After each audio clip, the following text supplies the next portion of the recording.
எல்லாருக்கும் வணக்கங்க. Cook to easy சேனலுக்கு உங்களை அன்புடன் வரவேற்கிறேன். இன்றைக்கி நம்ம பார்க்க போகிறது வெண்ணிலா ஸ்பாஞ்ச் கேக்குங்க. இதை எப்படி பண்ணுறதுன்னு பார்க்கலாம். இந்த வெண்ணிலா ஸ்பாஞ்ச் கேக் பண்ணுறதுக்கு தேவையான பொருட்கள் என்னென்னு பார்த்துடலாங்க. கேக் செய்கிறதுக்கு முதல்ல நம்ம மாவு பொருட்களை எல்லாம் சலித்து ரெடியாக வச்சுக்கணுங்க. அதுக்காக மைதா 1 கப் எடுத்திருக்கேன். நான் எடுத்திருக்க கப்போட அளவு 250 கிராம். பேக்கிங் பவுடர் 1 டீஸ்பூன் எடுத்துருக்கேங்க. அதே போல் சால்ட்டு 1/4 டீஸ்பூன் போல் எடுத்துக்கோங்க. இது மூணையும் இப்போ நம்ம சலித்து எடுத்துக்கணும். நம்ம எடுத்துருக்கக்கூடிய இந்த பொருட்களை எல்லாத்தையும் 3லேருந்து 4 முறை சலித்து எடுத்துக்கணுங்க. இது மாதிரி சலித்து எடுத்துக்கிறதுனால நமக்கு கேக் நல்ல சாஃப்டாக கிடைக்கும். இந்த வெண்ணிலா ஸ்பாஞ்ச் கேக்குங்க நான் இங்கே ஹேண்ட் பிளெண்டர் யூஸ் பண்ணி பண்ணுறேங்க. இதை நம்ம பிளெண்டர் இல்லாட்டி மிக்சியில் கூட நம்ம இந்த பொருட்களை வச்சு பண்ணலாம். அதை உங்களுக்கு கூடிய சீக்கிரமே அப்டேட் பண்ணுறேங்க. மாவு சலித்து நமக்கு ரெடியாக இருக்குங்க. ட்ரை இன்க்ரீடியன்ட்ஸ் சூப்பராக ரெடி ஆயிடுச்சு. இப்போ வெட் இன்க்ரீடியன்ட்ஸ் எப்படி ரெடி பண்ணுறதுன்னு பார்க்கலாம். அதுக்காக ஒரு பவுல்லங்க 4 முட்டையை எடுத்துக்கிட்டேன். இந்த முட்டை ரூம் டெம்பரேச்சரில் தான் இருக்கணும். ஃப்ரிட்ஜில் இருந்து எடுத்து நீங்கள் செய்கிறீங்கன்னா குறைஞ்சது 1 மணி நேரத்துக்கு அப்புறமா நீங்கள் செய்யணுங்க. இந்த 4 முட்டையோட 1 டீஸ்பூன் அளவுக்கு வெண்ணிலா எசன்ஸ் சேர்த்துக்கிறேங்க. இப்போ இதை நம்ம நல்லா ஹேண்ட் பிளெண்டர் வச்சு பீட் பண்ணிக்க போகிறோம். நம்ம இதே ப்ராசஸை விஸ்கர் வச்சு கூட செய்யலாங்க. ஆனால் நேரம் அதிகமாக எடுத்துக்கும். பாருங்கள், சூப்பராக நம்ம பிளெண்ட் பண்ணியாச்சு. இப்போ முட்டையோட அந்த மஞ்சள் நிறம் மாறி நமக்கு லைட் எல்லோ கலர் வந்திருக்குங்க. இப்போ இந்த கலவையோட 1 கப் அளவு பொடிச்ச சர்க்கரையை கொஞ்சம் கொஞ்சமாக சேர்த்து நல்லா ப்ளஃபியாக வர்ற மாதிரி அடித்து எடுத்துக்கணும். இப்படி ரெடி பண்ணியிருக்க இந்த சுகர் பவுடரை நம்ம கண்டிப்பாக 3 இல்லாட்டி 4 பேட்சஸாக தாங்க சேர்த்துக்கணும். ஒரே தடவையில் நீங்கள் போட்டு சேர்த்து அடிச்சிங்கன்னா நமக்கு கேக் நல்லா எலும்பி வராது. அதே சமயத்தில் கேக் நல்லா கெட்டியாகவும் ஆயிரும்.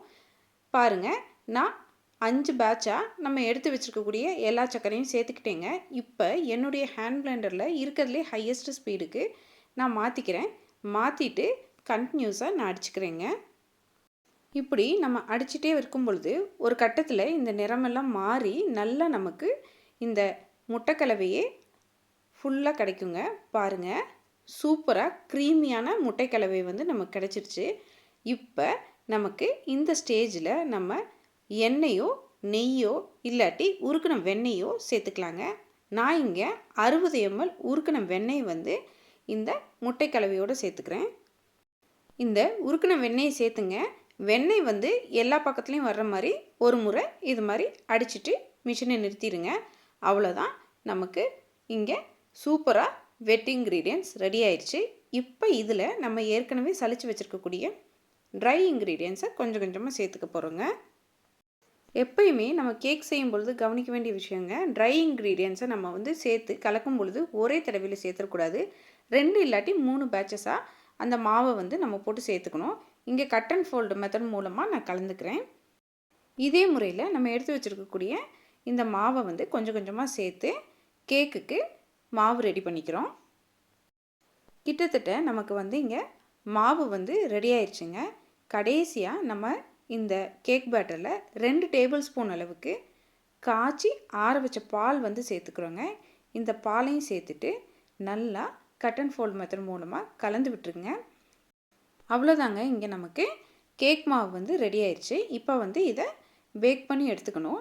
அதுக்காக நான் இங்கே ப்ரெட் லோஃப் பேக் பண்ணக்கூடிய அந்த டின் எடுத்துருக்கேங்க. அதை பட்டர் பேப்பர் வச்சு உரங்கள்லாம் பட்டர் வச்சு முதலையே ரெடி பண்ணி வச்சுருக்கேன். இப்போ நம்ம ரெடியாக வச்சுருக்கக்கூடிய இந்த மாவை இந்த டின்னுக்கு மாற்றிட்டுங்க. நல்லா அந்த டின்னை 2 இல்லாட்டி 3 முறை தட்டி விட்டுக்குங்க. நம்ம இதை குக்கர்லேயும் வச்சு பேக் பண்ணலாங்க. இன்றைக்கி நான் அவனில் இந்த கேக்கை பேக் பண்ணி எடுக்க போகிறேன். அதுக்காக 180 டிகிரி செல்சியஸில் முதலையே அவனை 10 நிமிஷத்துக்கு ப்ரீஹீட் பண்ணி வச்சாச்சு. இப்போ நம்ம ரெடியாக வச்சுருக்கக்கூடிய இந்த கேக் டின்னை அதில் வச்சுட்டுங்க 25 மினிட்ஸ் நான் டைம் செட் பண்ணி பேக் பண்ணுறேன். இங்கே இந்த நிமிட கணக்குங்கிறது நம்மக்கிட்ட இருக்கக்கூடிய அவனுடைய கெப்பாசிட்டியை பொறுத்து மாறுங்க.